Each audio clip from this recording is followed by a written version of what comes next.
আসসালামু আলাইকুম সবাইকে। তো কি অবস্থা সবার? আশা করি সবাই খুবই ভালো আছো। আজকে আমাদের নিয়মিত লাইভের আজকে বাংলা ক্লাস এবং আজকে আমরা বাংলা ব্যাকরণের প্রশ্ন সলভ করব। তো আমাকে ঠিকঠাক শোনা যাচ্ছে কিনা এই জিনিসটা আমাকে একটু জানায় দাও, এরপরেই আমরা বেসিক্যালি আমাদের ক্লাসটা সুন্দর করে শুরু করে দিব। তো তোমরা কে কোথা থেকে দেখছো আমাকে বলতে পারো চাইলে। আর আজকে আমরা প্রতিদিনের মতোই নতুন একটা টপিক এবং এই টপিকের যে প্রশ্নগুলো আসলে প্রবলেম হইতে পারে সেই প্রশ্নগুলো আমরা সলভ করার ট্রাই করব এবং এর পাশাপাশি আমরা আসলে দেখব যে প্রশ্নগুলো তোমাদের আসলে যে কোনো একটা টপিকের মধ্যে কঠিন প্রশ্ন থাকে সেগুলো আমরা সলভ করব এবং আরো আমরা একটা জিনিস ইনক্লুড করছি যে ইম্পর্টেন্ট যে প্রশ্নগুলো আছে এগুলোও যাতে করে আমরা সলভ করতে পারি। তো আজকে আমরা বাংলা ব্যাকরণের আমাদের আগে 3টা লাইভ ক্লাস হয়ে গেছে, আজকে 4র্থ ক্লাস এবং এই ক্লাসে আমরা ধ্বনি এবং বর্ণ এই টপিকটাকে সুন্দর করে ক্লিয়ার করার ট্রাই করব। হ্যাঁ, তো চলো আমরা আজকের এই ক্লাসটা সুন্দর করে শুরু করে দিই। তো এইখানে যে প্রশ্নগুলো আছে এগুলো আমাদের শীট থেকে নেয়া।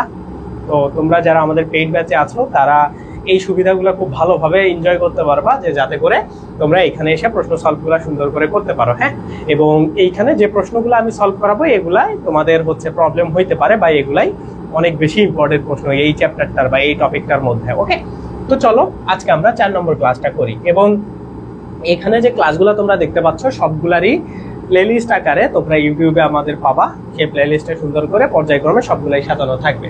তো প্রথম প্রশ্ন আজকের এই ধ্বনি এবং বর্ণ এই টপিক নিয়ে, সেটা হলো কি দেখো, বাকযন্ত্রের মধ্যে আমাদের সবচাইতে সচল অঙ্গ কোনটি? মানে এই যে আমি যে কথা বলতেছি, যে এই কথা বলার জন্য আসলে কোন অঙ্গটা সব থেকে বেশি কাজে লাগে বা সব থেকে বেশি যেটা মানে কার্যকর হয় বা সব থেকে বেশি যেটা কাজকর্ম করে আর কি। হ্যাঁ, সব থেকে যেটা কার্যকরী ভূমিকা পালন করে সেই অঙ্গটির নাম কি সেটা এখানে জানতে চাইছে। তো এইখানে কি আছে দেখো, দাঁত আছে, তারপরে মূর্ধা আছে, দন্তমূল আছে, তারপরে হচ্ছে জিভ আছে। তো তোমরা যদি এটা বেসিক ভাবে চিন্তা করো যে খুবই মানে নর্মাল ওয়েতে যে এটা সব থেকে বেশি কোনটা আসলে কাজ করতেছে, আমাদের জিভ বা আমাদের জিভা এইটা সব থেকে বেশি আমাদের হচ্ছে বেশি কার্যকর বা সব থেকে বেশি এটা কাজ করবার করে। সো এই প্রশ্নের অ্যান্সার কি, যে বাকযন্ত্রের মধ্যে সব থেকে সচল অঙ্গ মানে সব থেকে বেশি চলাচল করে যে অঙ্গের নাম সেটার নাম হচ্ছে জিভ। হ্যাঁ, সো এই টাইপের প্রশ্নগুলা তোমাদের পরীক্ষাতে আসে। তো এখন আমরা একটা নতুন প্রশ্ন দেখবো, আরো একটা ইন্টারেস্টিং প্রশ্ন দেখবো যেগুলা অনেকবার আসে। এটা তোমাদের দেখো 45তম BCS এ আসছে এবং এই প্রশ্নগুলাই কিন্তু প্রিভিয়াস ইয়ারে বিভিন্ন ইউনিভার্সিটিতে আসছে। হ্যাঁ, তো সেই প্রশ্নগুলা থেকে আমাদের এগুলা বাছাই কিন্তু। তো এইখানে দেখো এটা 10 নম্বর প্রশ্ন, মানে আমাদের লেকচার শিটের 10 নম্বর প্রশ্ন। এইখানে কি বলা আছে, ধ্বনি সম্পর্কে নিচের কোন বাক্যটি আসলে সঠিক? মানে ধ্বনি ধ্বনি বলতে আসলে কি বোঝায়? হ্যাঁ, তো আমরা যখন তোমাদের বেসিক ক্লাসগুলা করাইছি বা তোমরা যে ক্লাসটা আমাদের সব থেকে বেশি দেখছো, হ্যাঁ 16 ঘন্টায় ব্যাকরণ ক্লাস, ওইটাতে কিন্তু আমি সবগুলা জিনিস সুন্দর করে বুঝাইছি। কি বুঝাইছি যে ধ্বনি বলতে আসলে কি বোঝায়, ধ্বনি বলতে আসলে কোন জিনিসটাকে বোঝায়। ধ্বনি বলতে সেই জিনিসটা যেটা আমরা আসলে শুনতে পাই, মানে আমরা যেটা আসলে মানে চোখে দেখতে পাই না। হ্যাঁ, চোখে দেখতে পাই না, আমরা কোনো জিনিসকে চোখে দেখতে পাইলে সেটা কিসে পরিণত হয়, সেটা বর্ণতে পরিণত হয়। তার মানে এটা হচ্ছে খুবই একটা বেসিক তথ্য যে ধ্বনি যেটা, যে জিনিসটা আমরা শুনতে পাই, হ্যাঁ যেটা আমরা মানে এরকম কান দিয়ে শুনতে পাই, সেই জিনিসটাকে বলা হয় ধ্বনি। তাইলে আমরা যদি বেসিক তথ্যগুলোর আলোকে এখানে অপশনগুলো দেখি, কি বলা আছে দেখো, যে ধ্বনি হচ্ছে কি দৃশ্যমান। এইটা বলছে যে কোনটা আসলে সঠিক নয়, হ্যাঁ মানে ভুল কোনটা অপশন দেওয়া আছে। কি দেওয়া আছে, ধ্বনি দৃশ্যমান। দৃশ্যমান বলতে কি বোঝায়, যে এটাকে দেখা যায়। তো এই কথাটা কি ঠিক? দেখা যায় না, কখনোই ধ্বনিকে দেখা যায় না। আমরা যে কোনো বর্ণকে দেখতে পাই, বাট ধ্বনিকে আমরা শুনতে পাই। এই যে আমি কথাগুলা বলতেছি এগুলাকে আসলে কখনো দেখা যায়? এগুলাকে কিন্তু কখনো দেখা যায় না, এগুলা তোমরা শুনতে পাচ্ছ। তো তোমরা যেগুলো শুনতে পাচ্ছ সেগুলাই হচ্ছে ধ্বনি। তার মানে ধ্বনি সম্পর্কে নিচের কোন মানে বাক্যটি বা কোন অপশনটি সঠিক নয়? সঠিক নয় হচ্ছে ক নম্বরটা। বাকিগুলা কি দেখো, এটা মানুষের কি বলা আছে, মানুষের ভাষা মূলে আছে কতগুলো ধ্বনি, মানে মানুষের ভাষা মূলে মানুষ যে ভাষাগুলা বলে সেগুলা ধ্বনি সাহায্যে বলে, সেটা বলছে। এটা ঠিক কথা ধ্বনি নিয়ে। তারপরে কি দেখো, ধ্বনি উচ্চারণীয় এবং শ্রবণীয়, মানে এটা উচ্চারণ করা যায় এবং শোনা যায়। শ্রবণীয় মানে কি, আমরা যেটা কিছুক্ষণ আগেই বললাম, তার মানে এটাও ঠিক ধ্বনি সম্পর্কে। তারপরে কি দেখো, অর্থবোধক ধ্বনিগুলো মানুষের বিভিন্ন ভাষার বাগধ্বনি, মানে অর্থবোধক যে ধ্বনিগুলা এইগুলাই আসলে ভাষায় পরিণত হয়। তো এই কথাটাও ঠিক। তার মানে এই 3টা অপশন হচ্ছে ঠিক ধ্বনি সম্পর্কে। ধ্বনি সম্পর্কে ঠিক নয় হচ্ছে এই কথাটা। তার মানে অ্যান্সার হচ্ছে ধ্বনি দৃশ্যমান। হ্যাঁ, যে এইটা হচ্ছে এখানকার অ্যান্সার। তো এই টাইপের প্রশ্নগুলা কিন্তু তোমাদের পরীক্ষাতে আসে। হ্যাঁ, এই টাইপের প্রশ্নগুলা তোমাদের পরীক্ষাতে আসবে। এখন আমরা পরবর্তী কোশ্চেন দেখবো। এখানে কি বলা আছে, একটি ধ্বনিতে কয়টি প্রতীক থাকে? এই প্রশ্নটা খুবই ইম্পর্টেন্ট। হ্যাঁ, সো এই প্রশ্নটা একটু টেকনিক্যাল প্রশ্ন বা একটু কষ্টকর প্রশ্ন তোমাদের বোঝার ক্ষেত্রে। কি বলা আছে, একটা ধ্বনিতে কয়টা প্রতীক থাকে? তো আমরা কিছুক্ষণ আগে যে জিনিসটা দেখলাম যে ধ্বনি বলতে আসলে কি বোঝায়, আমরা যদি বর্ণ এবং ধ্বনির মধ্যে একটা পার্থক্য দেখি, এইখানে ধরো এইটার নাম হচ্ছে ক। হ্যাঁ, তো এই কটা যখন আমি বলতেছি তখন সেটা কিসে পরিণত থাকতেছে বা কিসের কি অবস্থায় থাকতেছে? আমি যখন বলতেছি, তোমরা যখন শুনতে পাচ্ছ, তখন সেটা ধ্বনি অবস্থায় থাকতেছে। হ্যাঁ, তখন সেটা কি অবস্থায়? ধ্বনি অবস্থায় থাকতেছে। বাট আমি যখন এই বোর্ডের মধ্যে ক লিখলাম, তখন সেটা কি অবস্থায় আসলো? লিখিত অবস্থায়। এখন এই লিখিত অবস্থায় আসার কারণে তোমরা কি পাচ্ছ? দেখতে পাচ্ছ। এখন কোনো জিনিসকে দেখতে পাইলে সেটা কিসে পরিণত হয়? বর্ণে পরিণত হয়। তো এই বেসিক জিনিসটা এই প্রশ্নের উত্তর বুঝতে কাজে আসবে। কি বলা হয়েছে, একটি ধ্বনি মানে এই যে ধরো এই যে একটা ধ্বনি, এইটাকে কয়টা প্রতীক, মানে এটাতে কয়টা প্রতীক থাকে। হ্যাঁ, কয়টা প্রতীক মানে কি? প্রতীক বলতেই আমরা কোন জিনিসকে দেখতে পাবো। তার মানে আমরা যখন ক এই ধ্বনিটাকে কোনো একটা প্রতীকী রূপ দিচ্ছি, মানে কোনো একটা দেখার মতো রূপ দিচ্ছি, তখন কি এটা আমরা অনেকগুলা দিচ্ছি? না, অনেকগুলো প্রতীক দিচ্ছি না, আমরা শুধুমাত্র একটা প্রতীকে দিচ্ছি। তার মানে আমরা যতগুলাই ধ্বনি মানে কথা বলি আলাদা আলাদা ভাবে, যে ধ্বনির কথাই বলি, আমি ধরো ক ধ্বনির কথা বললাম, এটা যখন প্রতীকী রূপ পাইলো, প্রতীকী রূপ মানে কি? আমি বোর্ডের মধ্যে লিখলাম, সেটা হইলো প্রতীকী রূপ। তো যখন বোর্ডের মধ্যে লিখলাম, তখন তো এটা একটাতেই আসলো, তাই না? এই জন্য এটার অ্যান্সার হইলো এক। সেম ভাবে তুমি অন্য কথাও বলতে পারো, যে ধরো স্বরেও। হ্যাঁ, স্বরেও এইটা কি? এটাও কিন্তু আমি যখন বলতেছি, যে ধরো আমি ধরলাম প, আমি এটা এখন যখন বললাম প, এই প কথাটা বলার সময় এটা কিন্তু ধ্বনি অবস্থায় ছিল। এখন এইটা যখন আমি প্রতীকী রূপ দিতে চাবো, তখন কিন্তু আমাকে এভাবে প লিখতে হবে। এখন যখন আমি লিখলাম, তখন তো আমি একটা ধ্বনির জন্য একটাই কি লিখলাম? প্রতীকী রূপ লিখলাম। সেই কথাটাই বলা হয়েছে যে একটা ধ্বনির জন্য আমি কতগুলা প্রতীকী রূপ লিখবো বা কতগুলা প্রতীক লিখবো?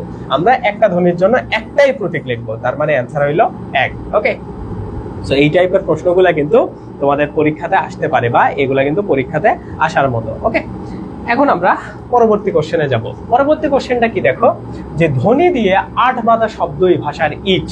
প্রশ্নটা একটু বোঝার ট্রাই করো। কি বলা আছে, ধ্বনি দিয়ে, ধ্বনি বলতে কি? এই যে আমি যে কথাগুলো বলতেছি, এই ধ্বনি দিয়ে 8 বাঁধা শব্দই। 8 বাঁধা বলতে এটা একটা ধরো এইখানে একটা ব্যাকরণিক টার্ম বা একটা ধরো বাগধারার মতো ইউজ করছে। হ্যাঁ, 8 বাঁধা শব্দই হচ্ছে ভাষার ইট। মানে একটা জিনিস খেয়াল করো, ভাষার ইট মানে আমরা যখন অনেকগুলা ধ্বনি একটার পর একটা 8 বাঁধা বলতে কি, আমরা যখন একটা গোছালো ভাবে মানে শ্রুতি মধুর ভাবে বা আমরা অর্থপূর্ণ ভাবে, এই 8 বাঁধা দ্বারা অর্থপূর্ণ বোঝাচ্ছে। তার মানে কি, এই যে ধ্বনিগুলা যখন অর্থপূর্ণ ভাবে ব্যবহার হয়, হ্যাঁ, তখন কিসে পরিণত হয়? তখন একটা ইটে পরিণত হয়। এখন এই ইটটা দ্বারা আসলে কি বুঝাইছে? তার মানে বিষয়টা এইরকম বলা হয়েছে যে ধরো অনেকগুলা ধ্বনি, হ্যাঁ, ধ্বনিগুলা কেমন? এগুলা হচ্ছে অর্থবোধক। হ্যাঁ, অর্থবোধক। এখন অর্থবোধক ধ্বনিগুলা যখন পাশাপাশি বসবে, এই যে আমি যে কথাগুলো বলতেছি, এগুলা কি একটা অর্থবোধক কথাবার্তা। হ্যাঁ, যেগুলো তোমরা শুনে বুঝতেছো, তার মানে আমি অর্থবোধক কথাবার্তা বলতেছি। এখন এই অর্থবোধক কথাবার্তা গুলা যখন একের পর এক বসে কি করতেছে? ইট তৈরি করতেছে। ইট বলতে কি? ইট বলতে বোঝাচ্ছে আমরা যখন একটা বিল্ডিং তৈরি করি, এই যে ধরো একটা আমরা বাসা বা বাড়ি তৈরি করলাম, এইরকম হাজার হাজার ইট দিয়ে আমরা একটা ইনফ্রাস্ট্রাকচার বা একটা অবকাঠামো তৈরি করি, তারপরেই তো সেই অবকাঠামোটা একটা ঘর বা বাড়ি হিসাবে পরিণত হয়। ঠিক সেম ভাবে এইখানে অনেকগুলা ধ্বনি যখন পাশাপাশি বসে বসে অর্থবোধক মানে এই 8 বাঁধা দ্বারা অর্থবোধক কোনো কিছু তৈরি করতেছে, তখন সেটাকে কি বলতেছে? সেটাকে বলা হচ্ছে সেটা এখন ভাষা তৈরি করতেছে। তো এই অপশনের মধ্যে তোমরা যদি খেয়াল করো, দেখবা ভাষা নাই। এখন ভাষাকে আমরা কি বলতে পারি? ভাষাকে আমরা বলতে পারি ভাষাটা হচ্ছে একটা কথা। তার মানে এটার অ্যান্সার হবে হচ্ছে কথা। তো তোমরা অনেকে বলতে পারো যে ভাই এটা তো একটা বাক্যও তৈরি হইতে পারতো, যে অনেকগুলা অর্থপূর্ণ হচ্ছে বর্ণ মানে ধ্বনি পাশাপাশি বসে বাক্য তৈরি করলো। দেখো, বাক্য অবশ্যই তৈরি করতেছে, বাট বাক্যের আলটিমেট গোলটা কি? তুমি কি ইট দিয়ে এরকম অনেকগুলা ইট দিয়ে কি তৈরি করবা? আলটিমেটলি বাড়ি তৈরি করবা, তাই না? তো সেম ভাবে তুমি কথা আসলে কি জন্য বলো বা ধ্বনি আসলে কি জন্য তুমি মানে মুখ দিয়ে তোমার বের হয়? একটা অর্থপূর্ণ কোনো জিনিস গঠন হওয়ার জন্য। এখন যখন একটা অর্থপূর্ণ কোনো জিনিস গঠন হয়, তখন সেটাকে কি বলে? আমরা যখন এরকম কোনো একটা অর্থপূর্ণ শব্দ বা অর্থপূর্ণ যখন শব্দগুলা পাশাপাশি বসে যখন মনের ভাবটা আমাদের প্রকাশ করে, তখন সেটা আলটিমেটলি কিসে পরিণত হয়? তখন সেটা ভাষায় পরিণত হয়। এই জন্য এটার অ্যান্সার হবে হচ্ছে কথা। তোমরা এটাকে আরো অন্যভাবে চিন্তা করতে পারো। সেটা কি? যদি এই ধ্বনি পাশাপাশি বসে, তোমরা কি জানো? ধ্বনি প্লাস ধ্বনি প্লাস ধ্বনি, এইরকম পাশাপাশি বসে কি তৈরি হয়? ধ্বনিগুলাকে আমরা কিসের হিসাবে জানি? ধ্বনিগুলাকে ধ্বনির মানে মেইন রূপটা কি? ধ্বনির মেইন রূপ হচ্ছে বর্ণ। তার মানে যখন বর্ণ প্লাস বর্ণ প্লাস বর্ণ এরকম পাশাপাশি বসবে তখন সেটা কিসে পরিণত হবে? শব্দতে। এখন ধরো শব্দ প্লাস শব্দ প্লাস শব্দ এরকম অনেকগুলা জিনিস বললো, তখন সেটা কিসে পরিণত হবে? অনেকগুলা শব্দ মিলায়া তৈরি হয় বাক্য। এখন তারপরে ধরো অনেকগুলা বাক্য প্লাস বাক্য প্লাস বাক্য এইরকম করে অনেকগুলা যখন বাক্য তৈরি হবে তখন সেটা কিসে পরিণত হবে? অনেকগুলা বাক্য মিলায়া একটা ভাষাতে পরিণত হবে। এখন এই ভাষাটাকে আলটিমেটলি কি বলা যায়? কথা। তো এই যে ধরো এই যে একটা বাক্য, এই যে একটা বাক্য, এই যে একটা বাক্য, এগুলাকে প্রত্যেকটাকে তোমরা ইট মনে করো। হ্যাঁ, এগুলা এক একটা করে ইট, এগুলা এক একটা করে ইট। যখন অনেকগুলা ইট পাশাপাশি বসবে তখন সেটা কিসে পরিণত হবে? তখন সেটা একটা স্ট্রাকচার বা বাড়িতে পরিণত হবে। এই বাড়িটাই হইলো ভাষা। হ্যাঁ, বাড়ি বা ভাষাটাই হইলো ভাষা। ওকে, সো এই প্রশ্নটা কিন্তু রূপক অর্থে প্রশ্নটা করা হয়েছিল। এটা তোমার রাজশাহী বিশ্ববিদ্যালয়ে আসা একটা প্রশ্ন। সো এমন টাইপের প্রশ্নগুলা কিন্তু তোমাদের আসবে। ওকে, সো এই বিষয়গুলাকে তোমার খুব মানে ভালোভাবে বুঝতে হবে, তাইলে তোমরা এই জিনিসগুলা বুঝতে পারবে। তো এটার অ্যান্সার তাইলে কি হইলো? এটার অ্যান্সার হইলো হচ্ছে কথা। ওকে, এর পরবর্তী কোশ্চেন কি দেখো, কোনটি মৌলিক স্বরধ্বনি? তো তোমরা সবাই জানো যে স্বরধ্বনিগুলা তোমরা সবাই চেনো, বাট মৌলিক স্বরধ্বনি কিন্তু কয়টা? 7টা মৌলিক স্বরধ্বনি আছে। সেই 7টা মৌলিক স্বরধ্বনি কি কি? স্বরেও, স্বরেয়া, তারপরে রস্যই, রস্যৌ, তারপরে এ, তারপরে ও, তারপরে হচ্ছে এ বা হচ্ছে। ওকে, সো এইভাবে হচ্ছে এই 7টাকে বলা হয় মৌলিক স্বরধ্বনি। তো এই 7টার মধ্যে দেখো তো কি আছে? ও নাই, দীর্ঘই নাই, তারপরে এটাও নাই, কি আছে? রস্যই। তার মানে এটার অ্যান্সার হলো এটা। সেই কথাটা বলা হয়েছে যে মৌলিক স্বরধ্বনি নিচের কোনটি? মৌলিক স্বরধ্বনি কোনটি? তো এগুলো সরাসরি টাইপের প্রশ্ন, বাট মৌলিক স্বরধ্বনি থেকে অনেক প্রশ্ন আসে। হ্যাঁ, এই জন্য এই প্রশ্নগুলা তোমাদের বুঝতে হবে বা এই প্রশ্নগুলা তোমাদের জানতে হবে। ওকে, তো এটা গেল এখানকার প্রশ্ন। পরবর্তী কোশ্চেনটা দেখো, এই প্রশ্নটা তোমাদের এই বছর যদি আমি কোনো একটা গ্যারান্টি দেই যে ধ্বনি থেকে তোমরা প্রশ্ন পাওয়াই 100%, এই প্রশ্নটা আসবে। কেন আসবে জানো? কারণ এই যে দ্বিস্বর ধ্বনি নিয়ে এই বছর বলতে 2 দিন আগে যে তোমাদের বিসিএস পরীক্ষা হইলো 48তম, এই 48তম বিসিএস এ এই প্রশ্নটা আসছে যে নিচের কোনটি দ্বিস্বর ধ্বনি। অপশনগুলো আলাদা ছিল, তারপরেও এই টাইপের প্রশ্নটা আসছে, মানে এই যে দ্বিস্বর ধ্বনি এটা নির্ণয় করার ক্ষেত্রে। তো দ্বিস্বর ধ্বনি নির্ণয় করার আসলে ওয়ে খুব ভালোভাবে বইয়ে স্পষ্টভাবে দেয়া নাই, যার কারণে এই প্রশ্নটা চলে আসে। আমরা কিছুক্ষণ আগে আমি তোমাদের একটা নিয়ম শেখায় দিই আসলে দ্বিস্বর ধ্বনি কিভাবে নির্ণয় করতে হয়। তো তোমরা কনফিউজড হয়ে যাবা, কারণ কি জানো? দ্বিস্বর মানে কি? 2টা স্বর। তো তুমি দেখবা যে 2টা স্বর কোথায় কোথায় আছে। এইখানে দেখো স্বরে আ প্লাস কি? অন্তস্তীয়। তার মানে এইটাতে কি? স্বর নাই, বাদ। তারপরে এটাতেও দেখো স্বরে আ প্লাস হচ্ছে ম, এটাতেও স্বর নাই, বাদ। এটাতে কি? তারপরে হচ্ছে ঝ, তারপরে রস্যু থেকে আমরা এরকম করে দিতে পারি প, তার মানে এটাতেও নাই। এটাতে দেখো লয় হিস্যি মানে রস্যইকার, এইটাতেও নাই। তার মানে একটাতেও কি নাই এমন তোমাদের মনে হবে যদি তুমি এইরকম চিন্তা করো যে 2টা স্বর আমি দেখি আগে। এইভাবে কিন্তু এগুলা বের করে না, এগুলা বের করার জন্য আলাদা কিছু নিয়ম আছে। এই যে কিছুক্ষণ আগে আমরা দেখলাম না মৌলিক স্বরধ্বনি, তো এই মৌলিক স্বরধ্বনিগুলোর সাথে যদি আকার, একার অথবা ওকার এই 3টার কোনো একটা থাকে, অথবা এরকম করে মনে রাখো, অথবা যদি এরকম থাকে রস্যই, তারপরে হচ্ছে ও, তারপরে হচ্ছে এই পাশে হচ্ছে আ, তারপরে হচ্ছে অন্তস্তীয়, এই টাইপের শব্দগুলা যদি এগুলোর সাথে পাশাপাশি যুক্ত থাকে তাইলে সেটাকে আমরা বলতে পারি হচ্ছে দ্বিস্বর। ওকে, দ্বিস্বর নির্ণয়ের হচ্ছে এইটা খুব ভালো একটা সহজ সরল সূত্র। তো তাইলে আমরা একটু খেয়াল করে দেখি যে আমাদের দ্বিস্বরের সূত্রের সাথে সবকিছু মিলে কিনা। আমরা যদি ক নম্বরটাকে ভাঙি, কি আছে? স্বরে আ প্লাস হচ্ছে অন্তস্তীয়। তার মানে দেখো এইখানে কিন্তু আছে যে এই দেখো স্বরের মধ্যে স্বরে আমরা পাইছি, এই যে এটা পাইছি, তারপরে কি দেখো অন্তস্তীয়, এইটার সাথে দেখো এই যে এখানে অন্তস্তীয় আছে, তার মানে এইটাই হচ্ছে এখানকার অ্যান্সার। ওকে, সো এইভাবে কিন্তু প্রশ্নগুলো আসে। তো এই বছর যেটা 48তম বিসিএস আসছে ওইটাতে কিন্তু এরকম অপশন ছিল যে লাউ। ওকে, লাউটা কিন্তু কারেক্ট অ্যান্সার ছিল। এইটা আসলে কিভাবে হয়?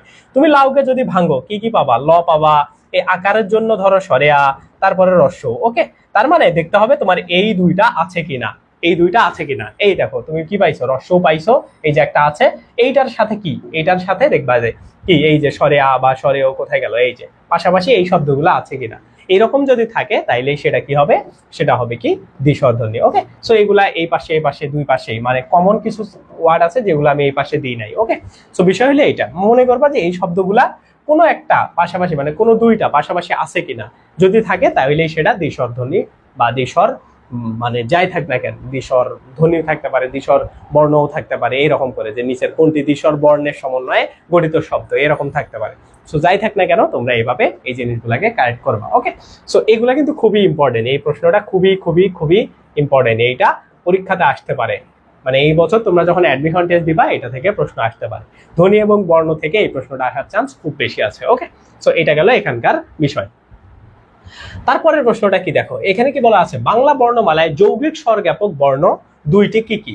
তো এইটা নিয়ে একটা কনফিউশন আছে। তো তোমরা সবাই জানো যে যৌগিক স্বরজ্ঞাপক বর্ণ হচ্ছে উই আর হচ্ছে ও, কিন্তু এই দুইটাকে যদি ভাঙো তোমরা দুইটা বইয়ে দুইটা তথ্য দেখতে পাবা। একটা হচ্ছে 2019 সালের যে পুরনো বইটা আছে ওইটাতে আছে স্বরেয় প্লাস রস্যই, তারপরে আছে স্বরেয় প্লাস হচ্ছে রস্যউ। হ্যাঁ, এই দুইটা দেয়া আছে, এই দুইটা। আবার যদি তুমি মানে এটা সমান হচ্ছে ওই আর এটা সমান হচ্ছে ও, হ্যাঁ এইভাবে দেয়া আছে, এটা হচ্ছে পুরনো বইটাতে। কিন্তু তুমি যদি 2021 সালের বইটাকে খেয়াল করো, হ্যাঁ ওই বইটাতে এভাবে দেয়া আছে ও প্লাস হচ্ছে রস্যই এটা সমান ওই, তারপরে হচ্ছে ও প্লাস হচ্ছে রস্যউ এটা সমান হচ্ছে ও। হ্যাঁ এইভাবে দেয়া আছে। তো আসলে কোনটা ঠিক, এই জন্য কিন্তু আমি এই প্রশ্নটা তোমাদের দিছি। এটা হচ্ছে নতুন বই অনুসারে, এটা পুরনো বই অনুসারে, এখানে স্বরেও আছে এখানেও আছে, তাহলে কোনটা ঠিক। ওকে, সো এটা নিয়ে কনফিউশন অনেক আছে, অনেক কথাবার্তা আছে, বাট আমি তোমাদের সাজেস্ট করব, যেহেতু এই যে নতুন বইটাকে ব্যান করে দেওয়া হয়েছে, ব্যান মানে কি বাতিল করে দেওয়া হয়েছে, এখন এক্সিস্টিং বই কোনটা, এক্সিস্টিং 9-10 যদি তুমি বই খেয়াল করো, এটা নবম দশম শ্রেণীর ব্যাকরণ বইয়ের কথা বলতেছি, এক্সিস্টিং বই 2019-এর, তাই জন্য 19-এর রেফারেন্সটা সবসময় মাথায় রাখবা। যদি তোমার পরীক্ষাতে এরকম করে আসে যে ওইকে ভাঙলে আসলে কি পাওয়া যায়, যদি অপশন এটাও থাকে এটাও থাকে, তাহলে কোনটা দিবা, দিয়ে আসবা হচ্ছে এটা। ওকে, সো কারণ আমরা অবশ্যই 9-10-এর যে বইটা ওইটাকেই ফলো করব, ওইটাতে ভুল থাকলেও আমরা ফলো করব, কারণ ওই ভুল বইয়ে আছে, আমি ভুল অ্যান্সার করে আসছি। হ্যাঁ, সো এটা হচ্ছে এখানকার বিষয়, এই জন্য এইটা পুরোনো বইটাকে তোমরা সবসময় খেয়াল করবা। ওকে, সো এইটা গেল এখানকার বিষয়, এটা বিউপিতে আসা একটা প্রশ্ন ছিল। ওকে, এটা বিউপিতে আসা একটা প্রশ্ন ছিল। এখন আমরা পড়বো পরের প্রশ্নটা, এটা খুবই খুবই খুবই ইম্পর্টেন্ট। হ্যাঁ, এটা কি প্রশ্ন আছে, জীবের সামনের অংশের সাহায্যে উচ্চারিত স্বর ধ্বনিগুলাকে কি বলে। মানে বোঝো, জীবের সামনের অংশ মানে আমরা যে কথা বলতেছি, এইটা জীব আছে, আমাদের যে জীব আছে, এই জীবের সামনের অংশ মানে আমরা একদম একদম সামনের অংশ থেকে, সামনের অংশ বলতে জীবের কয়টা অংশ থাকে, জীবের তোমরা মানে জানো 3টা অংশ থাকে, একটা হচ্ছে সম্মুখ, সম্মুখ আর একটা হচ্ছে কি মধ্য, মধ্য আর একটা হচ্ছে পশ্চাৎ। হ্যাঁ, পশ্চাৎ। এখন এই 3টা অংশের মধ্যে সামনের যে অংশটাকে এটাকে কি বলা হয়, এটাকে কি বলা হয়, এটাকে কি বলা হয়। তাইলে দেখো আমরা যদি চিন্তা করে দেখি, এমনিতে ইজিলি আমরা যদি ভাগ করেই যেহেতু আমরা বলে ফেলছি, তার মানে সম্মুখ মানে কি, এই সম্মুখ মানেই তো সামনে, তার মানে সামনের অংশটাকে আমরা কি বলবো, সম্মুখ অংশ বলবো। দেখো এইখানে সম্মুখ স্বরধ্বনি এটাকে বলা হয়। তো এইখানে আমি তোমাদের 4টা বোঝার সাপেক্ষে দিয়ে যাচ্ছি। দেখো কি বলা আছে, যে উচ্চ স্বরধ্বনি, এই যে এটা সম্মুখ, তারপর মধ্য এবং পশ্চাৎ, এটা স্বরধ্বনি। তো এই 4টা তোমরা খুব ভালো করে মুখস্থ করবা। কেন করবা, কারণ এইটা থেকে প্রায় কমপক্ষে 20 বা 30টা, মানে এই টাইপটা থেকে, এইটা থেকে 20 বা 30টা প্রশ্ন প্রিভিয়াস ইয়ারে আসা আছে।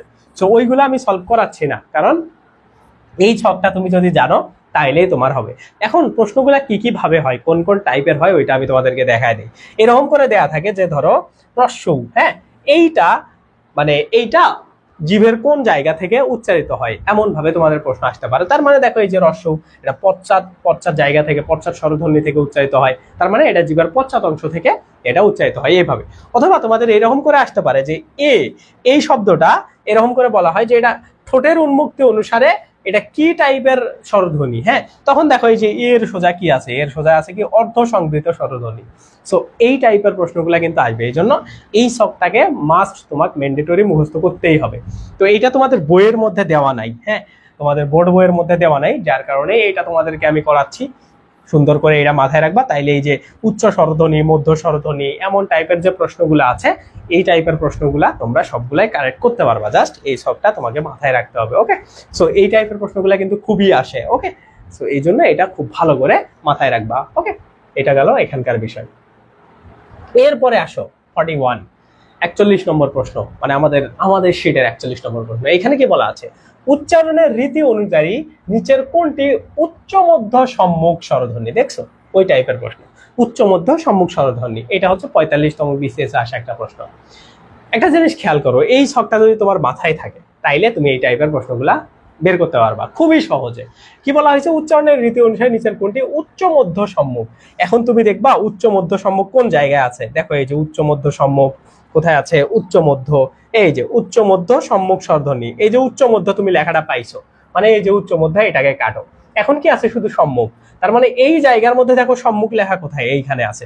তার মানে এইটার এবং এইটার যে মিডল পয়েন্টটা বা এইটার যে হচ্ছে মানে কেন্দ্রবিন্দুটা, হ্যাঁ, যেখানে আসলে দুইটা কি রশ্মি মিলিত হচ্ছে বা দুইটা রেখা মিলিত হচ্ছে, সেইটার মানে স্পেসিফিক জায়গায় কে আছে, এ আছে। তার মানে এটার অ্যান্সার কি, দেখো এটার অ্যান্সার হইলো এ। সো এইভাবে কিন্তু এই জিনিসগুলা খুব ভালোভাবে কারেক্ট করা যায় যখন তোমার এটা মাথায় থাকবে। এই জন্য বললাম যে এটা থেকে খুব বেশি প্রশ্ন আসে, এই টপিক থেকে এই প্রশ্নটা মানে খুব বেশি আছে। তো এই জন্য তোমাকে এটা খুব ভালোভাবে মাথায় রাখতে হবে। ওকে, সো এটার অ্যান্সার কি, এটার অ্যান্সার হইলো এ। এইভাবে তোমাদের প্রশ্নগুলো আসবে। এরপরের প্রশ্ন দেখো, কোনটি হচ্ছে নীলিন বর্ণ? নীলিন মানে কি জানো, যে এটা আসলে নীল অবস্থায় থাকে, মানে কি বলে উজ্জ্বল অবস্থায় থাকে, চুপচাপ অবস্থায় থাকে। হ্যাঁ, নীলিন বর্ণ, চুপচাপ বর্ণ কোনটা, কি আছে, রস্যই, রস্যৌ, এ অথবা স্বরেও। এটার অ্যান্সার কি, এটার অ্যান্সার হইলো স্বরেও। কেন স্বরেও নীলিন বর্ণ বলা হয় কেন? তুমি ধরো এরকম করে লেখো, ক লেখো, খ লেখো, গ লেখো, দেখো ক এর সাথে একটা কিন্তু কি অবস্থায় আছে, নীলিন বা উজ্জ্বল অবস্থায় আছে। খ এর সাথেও সেম, খ এর সাথেও এভাবে আছে। তারপরে কি গ এর সাথেও, গ তুমি যখন উচ্চারণ করতেছো এরকম করে থাকতেছে, গ অ, তার মানে কি স্বরেওটা কিন্তু সবার সাথেই যুক্ত অবস্থায় আছে। তো এই জন্য লুকায় থাকতে পারে বলে, এই জন্য চুপচাপ থাকতে পারে বলে, এই জন্য এটাকে বলা হয় নীলিন বর্ণ। হ্যাঁ, সো এটা ভালো করে মাথায় রাখো। এই জন্য আমি তোমাদেরকে এই প্রশ্নটা পড়াইলাম। তোমাদের মনে অনেক সময় এই প্রশ্নটা আসে যে কেন আসলে এটাকে কি বলা হয়, নীল বা নীলিন বর্ণ বলা হয়। ওকে, সো এটা ভালো করে মাথায় রাখবা। এরপরে কি দেখো, এরপরের প্রশ্ন দেখো, কি বলা আছে, চ বর্গীয় ধ্বনির আগে কোনটি ব্যবহার হয়? তো তোমরা তো সবাই জানো যে চ বর্গীয় ধ্বনি, এইটা আবার কি, তোমরা তো এভাবে জানো যে ক, তারপরে হচ্ছে চ, তারপরে ট, তারপরে হচ্ছে ত, ত, তারপরে হচ্ছে ক। হ্যাঁ, ক বর্গীয় কি বলা হয়, কণ্ঠ, এটাকে বলা হয় হচ্ছে তালব্য, তারপরে হচ্ছে এটাকে বলা হয় মূর্ধা, হ্যাঁ, তারপরে এটাকে বলা হয় কি দন্ত, তারপরে এটাকে বলা হয় কি ওষ্ঠ। হ্যাঁ, এগুলা কি হচ্ছে ধ্বনি। এখন একটা জিনিস খেয়াল করো, তোমাদের প্রশ্নটা কি আছে, চ বর্গীয় ধ্বনির আগে কি ব্যবহৃত হয়? তার মানে কি ক ব্যবহার হয়? দেখো এখানে ক অপশনেই নাই। তার মানে কি প্রশ্ন ভুল, প্রশ্ন ভুল না, তুমি আসলে বোঝো নাই। বলছে কি চ বর্গীয় ধ্বনির আগে কোনটি ব্যবহার হয়? চ বর্গীয় ধ্বনিগুলা তোমাকে আগে বুঝতে হবে, চ, ছ, বর্গীয় জ, ঝ, তারপরে হচ্ছে নিয়। হ্যাঁ, এটা ওকে। তো এটার উচ্চারণ কিন্তু, এটা মনে রাখো, এটার উচ্চারণ কিন্তু নিও, এ নিও। হ্যাঁ, আর এইখানে যেটা থাকে এটার উচ্চারণ হচ্ছে ইউ এম এ, উমা। ওকে, এটা খুব ভালো করে মাথায় রাখো। অনেকে তোমরা এটার উচ্চারণই ঠিকভাবে জানো না। সো এগুলা হচ্ছে কি তালব্য ধ্বনি। এখন এই তালব্য ধ্বনিগুলোর মধ্যে বা তালব্য যে বর্ণগুলো আছে চ বর্গীয়, তার মধ্যে স্পেসিফিক কিন্তু করে দিছে, এখানে কি বলে দিছে, চ কে স্পেসিফিক করে দিছে। তার মানে আমাদের বুঝতে হবে যে এইটা আসলে কার সাথে যুক্ত হয়, মানে এই জায়গাতে ব্যবহৃত যে জিনিসগুলো আছে সেগুলোর সাথে কার সাথে এটা যুক্ত হইতে পারে। মানে এর আগে বলতে কি বুঝাইছে, যে এই শব্দটা যখন আমরা ব্যবহার করি, এই শব্দটা যখন আমরা ইউজ করি, তখন এটা কার সাথে যুক্ত হয়, এটাই তো মানে আগে, মানে কি এর আগে কি থাকে, এই যে চ শব্দটা এটার আগে কি বসে, কি বসে, এই জিনিসটাই তো আমাদের চাইছে, তাই না? আমি যে এখন একটা এমন শব্দ লিখবো যেটাতে আসলে চ থাকে, যেমন লিখলাম আমি পঞ্চম, পঞ্চম, হ্যাঁ, বা এরকম করে লিখলাম 50, এরকম করে 50 বা পঞ্চম এরকম করে লিখলাম। তার মানে কি দেখো, এইখানে তুমি অন্যভাবে লিখতে পারো, এটাকে এইভাবে লিখতে পারো, পঞ্চম, পঞ্চম এইভাবেই লিখতে পারো। হ্যাঁ, এইভাবেই লিখতে পারো। এখন একটা জিনিস খেয়াল করো, এই যে এই জায়গাটা তুমি যদি ভাঙো, হ্যাঁ, এই জায়গাটাতে কিন্তু তুমি এইরকম একটা শব্দ পাবো।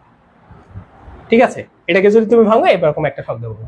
এইটা একটা ওয়ে বের করার। আরো একটা ওয়ে কি জানো, আমরা যখন নত্যবিধান এবং সত্যবিধান পড়ছিলাম তখন আমরা কি জানছিলাম, যে একই শব্দগুলা যেগুলা একই বর্গে থাকে সেগুলা পাশাপাশি একজন আরেকজনের সাথে যুক্ত হয়। তার মানে তুমি এই জায়গাতে এই মানে এই বর্গের যে শব্দগুলা, এইগুলাই শুধুমাত্র এর সাথে যুক্ত হইতে পারবে। মানে বিষয়টা কি, চর সাথে নিয় যুক্ত হইতে পারবে, চর সাথে ছ যুক্ত হইতে পারবে, চর সাথে জ যুক্ত হইতে পারবে, চর সাথে ঝ যুক্ত হইতে পারবে। এগুলো কিন্তু আমি তোমাদের বেসিক ক্লাসে বুঝাই দিছি। ঠিক আছে, তো সেই জিনিসগুলো এখানে তোমাদের অ্যাপ্লাই করতে হবে, যে যখন বলছে যে এই বর্গটার সাথে কোনটা যুক্ত হবে বা এটার আগে কোনটা বসবে, আগে বসবে মানে কি এটার সাথে যুক্ত হবে কোনটা, তার মানে এইখানে চ বাদ দিয়ে বাকি যেগুলো আছে সেগুলার কোনো একটা যুক্ত হয়ে যাবে। এখন এই বাকিগুলার মধ্যে দেখো তো অপশনে কি কি আছে, এইখানে আছে না, এইখানে নিও এটা আছে, তারপরে দন্ত ন এটাও অপশনে এইখানে নাই, মূর্ধ ন এটাও নাই, তার মানে কি এইটা শুধুমাত্র আছে, তার মানে অ্যান্সার হইলো এইটাই। ওকে, তো এইটা হচ্ছে সব থেকে সহজ উপায়। যখন বলবে যে চ বর্গীয়র সাথে কোনটা যুক্ত হবে, তুমি চ বর্গীয় শব্দগুলা লিখবা, লিখে কোনগুলা আছে যেগুলো আছে সেগুলোর মধ্যেই কোনো একটা অপশন হবে। যদি তোমাকে আমি সহজ আরো করে দিই, ধরো এই যে এরকম করে প বর্গীয় লিখলাম, প ফ, এরকম করে আমি লিখলাম প, তারপরে ফ ব, তারপরে ভ ম। যদি এইরকম করে কখনো আসে যে প বর্গীয় শব্দগুলোর সাথে কোনটা যুক্ত হয়, প বর্গীয় গুলার মধ্যে এই চারটার মধ্যে যে কোনো একটা যুক্ত হবে। অপশনে এই চারটার মধ্যে একটা থাকবে, বাকিগুলো অন্যরকম থাকবে, অন্য কিছু থাকবে। সো এই স্টাইলটা বা এই সিস্টেমটা যদি তুমি মনে রাখো, এই টাইপের যত প্রশ্ন আছে সবগুলাই তুমি সলভ করতে পারবা। এটা দেখো সাস্টে আসা একটা প্রশ্ন ছিল। হ্যাঁ, সো এই টাইপের জিনিসগুলো কিন্তু বুঝতে পারবো। সো আমি যে বেসিক ক্লাসগুলো করাইছি এইগুলো কিন্তু অনেক কঠিন জিনিস না। আমার যে 17 ঘন্টায় যে ক্লাসটা আছে, হ্যাঁ, তোমরা যেটা ইউটিউবে বারবার দেখছো, আমি ওইটা একটু তোমাদেরকে দেখাই যারা বুঝতে পারতেছো না তাদের জন্য। হ্যাঁ, ইউটিউব লিখতে হবে ওয়াইটি। হ্যাঁ, এই পাশে আসার পরে এই যে আমাদের অ্যাডমিশন রিল, তুমি যদি চ্যানেলে যাও তাইলেই দেখতে পাবো। ওকে, আমি তোমাদেরকে একটু দেখায় দেই, মানে তোমরা অবশ্যই এই ক্লাসগুলো করবা। আমি কিন্তু বেসিক ক্লাস নিয়ে নিছি। হ্যাঁ, অ্যাডমিশন রিল এইভাবে এসে লিখবা। লেখার পরে এই যে আমাদের চ্যানেলে আসলেই, এইখানে আসলেই আমাদের চ্যানেলে আসলেই দেখতে পাবা তুমি সব থেকে টপ ভিউ ক্লাসগুলোর মধ্যে আমি যে বেসিক ক্লাসগুলো নিছি সেগুলাতে কিন্তু আমি এই জিনিসগুলো বুঝাই দিছি। হ্যাঁ, এইখানে দেখো পপুলারে আসবা, পপুলারে আসলে এই যে দেখো, এই যে 17 ঘন্টায় ব্যাকরণ শেষ, এই যে এই ক্লাসটার কথা বলতেছি। হ্যাঁ, এই যে এই ক্লাসটা যদি তুমি দেখো, এটা দেখো এ পর্যন্ত 2,25,000 মানুষ দেখে ফেলছে এই ক্লাসটা। এটা যদি তুমি দেখো, তোমার বেসিক ব্যাকরণের সব ক্লিয়ার হয়ে যাবে, সবকিছু, মানে সবকিছু, কোনো কিছুই আর তোমার বাকি থাকবে না। এই 17 ঘন্টা 49 মিনিটের ক্লাস, এগুলোতে কিন্তু আমি বেসিক ভাবে বুঝাইছি। তোমার যদি বিশ্বাস না হয়, তুমি এইখানে আসবা, আসার পরে তুমি জাস্ট আগে কমেন্টগুলো চেক করবা। হ্যাঁ, তুমি আগে আমাদের কমেন্টগুলো চেক করবা, তারপরে তুমি হচ্ছে ক্লাসটা করতে ধরবা, তাইলে বুঝতে পারবা যে ক্লাসের কোয়ালিটিটা কেমন ছিল। এবং ক্লাসটা মানুষ, এই দেখো 10,000 মানুষ এটাতে লাইকই দিছে জাস্ট। হ্যাঁ, তুমি এইখানে দেখবা, এইখানে দেখো, এই যে এই জায়গা থেকে দেখো, এই যে এইখানে। হ্যাঁ, এই যে দেখো, এইরকম অনেক কমেন্ট আছে, তুমি দেখলে বুঝতে পারবা যে আমাদের ক্লাসের কোয়ালিটিটা কেমন। সো ওইটা আমি ফ্রি করে দিছি, তোমরা সবাই দেখে নিতে পারো। ওই ক্লাসটাতে আমি কিন্তু এই জিনিসগুলো বুঝাইছি, সেই জিনিসগুলো এখানে এসে তুমি অ্যাপ্লাই করতে পারবা প্রশ্ন সলভে এসে। সো এত ইফেক্টিভ একটা ক্লাস তোমাদের জন্য। ওকে, সো এইটা তোমরা মাথায় রাখো, আশা করি তোমরা অনেক বেশি বেনিফিটেড হবা। ওকে, সো এইটা কিন্তু এই জিনিসগুলো কিন্তু আমি ওইটাতেই বুঝাইছি, ওই ক্লাসটাতে এই জিনিসগুলো আছে। তো ওই ক্লাসটা করলে তোমাদের এটা থাকবে। হ্যাঁ, আমরা তো বেসিক ক্লাস সব তোমাদের আমি ফ্রি করেই দিছি, এখন প্রশ্ন সলভ করাচ্ছি এই জন্য। ওকে, সো এটা হচ্ছে এখানকার বিষয়। এরপরে কি দেখো, 73 নম্বর ক্লাস, এইখানে কি আছে দেখো, উচ্চারণের দিক থেকে ল আসলে কোন ধরনের বর্ণ। তো তোমরা সবাই কি জানো, ল হচ্ছে একটা কি পার্শ্বিক শব্দ। হ্যাঁ, পার্শ্বিক শব্দ, এটা তো তোমরা সবাই জানো। কিন্তু এইখানে দেখো তো পার্শ্বিক অপশনই নাই, তাইলে তুমি কি অ্যান্সার করবা? এমন টাইপের তোমার প্রশ্ন আসবে যে তুমি তো ব্যাকরণ বইয়ে পড়ে ফেলছো যে ল হচ্ছে একটা পার্শ্বিক শব্দ, ইজি, খুবই ইজি, কিন্তু এখানে এসে দেখবা অপশনই নাই। তার মানে এটা কি? এইরকম যখন অদ্ভুত প্রশ্ন দেখবা, মনে করবা এটা জাহাঙ্গীরনগরের প্রশ্ন। এই দেখো, এটা জাহাঙ্গীরনগরে আসা প্রশ্ন।